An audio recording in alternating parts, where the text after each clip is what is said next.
राधे राधे दोस्तों, आज हम शिव पुराण का पाठ शुरू करते हैं। शुरू करने से पहले मेरी आप सबसे विनती है कि मेरे चैनल को सब्सक्राइब, लाइक और शेयर करना ना भूलें, ताकि हम आपके लिए अच्छी अच्छी कथाएं और पुराणे ला सकें। ओम नमः शिवाय। चलो आइए शुरू करते हैं।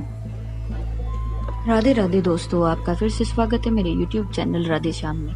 आज हम आपको आगे की कथा सुनाते हैं। चलो आइए शुरू करते हैं। उमा देवी का दिव्य रूप से देवताओं को दर्शन देना, देवताओं का उनसे अपने अभिप्राय निवेदन करना और देवी का अवतार लेने की बात स्वीकार करके देवताओं को आश्वासन देना। ब्रह्मा जी कहते हैं, नारद, देवताओं के इस प्रकार स्तुति करने पर दुर्गम पीड़ा का नाश करने वाली जगजननी देवी दुर्गा उनके सामने प्रकट हुई। वे परम अद्भुत दिव्य रथ पर बैठी हुई थी। उस श्रेष्ठ रथ में घुंघरू लगे हुए थे और मुलायम बिस्तर बिछे थे। उनके श्री विग्रह का एक एक अंग करोड़ों सूर्य से भी अधिक प्रकाशमान और रमणीय था। ऐसे अवयवों से वे अत्यंत उदासित हो रही थी।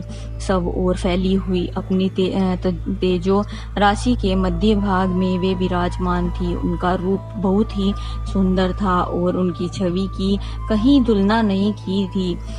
सदा शिव के साथ विलास करने वाली उन माया की किसी के साथ समानता नहीं थी। शिवलोक में निवास करने वाली वे देवी त्रिविध चिन्मय गुणों से युक्त थी। प्रकृत गुणों का अभाव होने से उन्हें निर्गुणा कहा जाता था। वे नित्य रूपा हैं। वे दुष्टों पर प्रचंड को करने के कारण चंडी कहलाती हैं, परंतु स्वरूप से शिवा कल्याणमयी है। सबकी संपूर्ण पीड़ाओं का नाश करने वाली तथा संपूर्ण जगत की माता वे ही।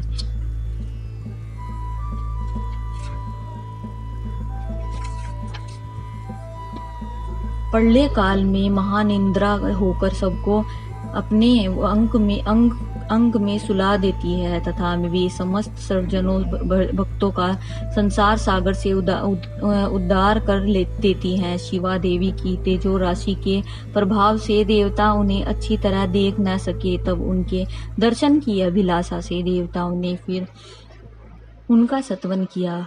तदंतर दर्शन की इच्छा रखने वाले विष्णु आदि सब देवता उन जगत जननी की कृपा पाकर उनका सुस्पष्ट दर्शन कर सके। इसके बाद देवता बोले, अंबिका के महादेवी, हम सदा आपके दास हैं। आप प्रसन्नता पूर्वक हमारा निवेदन सुने। पहले आप दक्ष की पुत्री रूप से अवतरण हो लोक में रुद्र देवी की वल्लभा हुई थी। उस समय आपने ब्रह्मा जी के तथा दूसरे देवताओं के महान दुख का निवारण किया था। तदंतर पिता से अनादर पाकर अपनी ही की हुई प्रतिज्ञा के अनुसार अपने शरीर को त्याग दिया और स्वधाम में पधार आई। इससे भगवान हर को भी बड़ा दुख हुआ।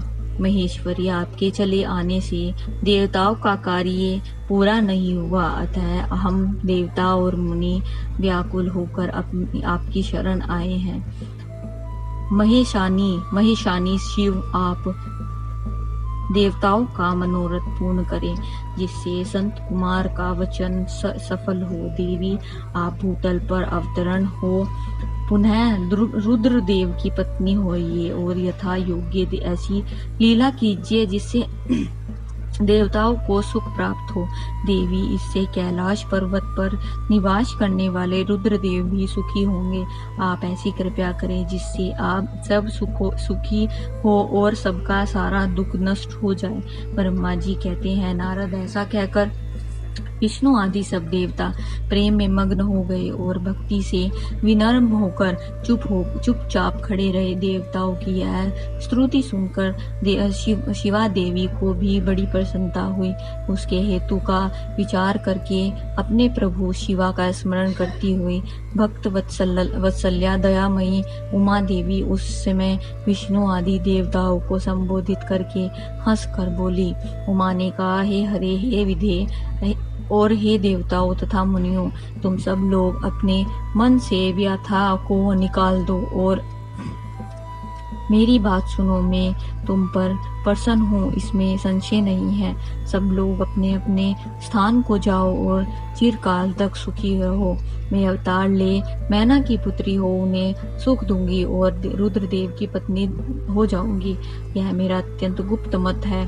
मात भगवान शिव की लीला अद्भुत है, वह ज्ञानियों को भी मोह में डालने वाले हैं। देवताओं, उस यज्ञ में जाकर पिता के द्वारा अपने स्वामी का अनादर देख जब से मैंने दक्ष जनित शरीर को त्याग दिया है, तभी से वे मेरे स्वामी काल अग्नि रुद्र के देव तत्काल दिगंबर हो गए। वे मेरी ही चिंता में डूबे रहते हैं। उनके मन में यह विचार उठा करता है कि धर्म को जानने वाली सती मेरा रोष देखकर पिता के यज्ञ में गई और वहां मेरा अनादर देख मुझ में प्रेम होने के कारण उसने अपना शरीर त्याग दिया। यही सोचकर वे घर बार बार छोड़कर अलौकिक वेश धारण करके योगी हो गए। मेरी स्वरूप भूता सती के वियोग को वे महेश्वर सहन न कर सके। देवताओं, भगवान रुद्र की यह अत्यंत इच्छा है कि भूतल पर मैना और हिमाचल के घर में मेरा अवतार हो, क्योंकि वे पुनः मेरा पानी ग्रहण करने की अधिक अभिलाषा करते हैं। अतः मैं रुद्र देव के संतोष के लिए अवतार लूंगी और लौकिक गति का आश्रय लेकर हिमालय पत्नी मैना की पुत्री होंगी। ब्रह्मा जी कहते हैं, नारद, ऐसा कहकर जगदम्बा शिवा उस समय समस्त देवताओं के देखते देखते ही अदृश्य हो गई और तुरंत अपने लोक में चली गई। तदंतर हर्ष से भरे हुए विष्णु आदि समस्त देवताओं और मुनि उस दिशा को प्रणाम करके अपने अपने धाम में चले गए। आज की कथा में समाप्त करते हैं। आगे की कथा हम आपको कल सुनाएंगे, जिसमें मैना को प्रत्यक्ष दर्शन देकर शिवा देवी का उन्हें अभिष्ट वरदान से संतुष्ट करना और मैना से मैनाक का जन्म। राधे राधे। अगर आपको मेरी वीडियो अच्छी लगी तो बेल आइकन दबाना ना भूलें, ताकि आपको मेरे आने वाली वीडियोस का नोटिफिकेशन मिलता रहे। धन्यवाद। ओम नमः शिवाय।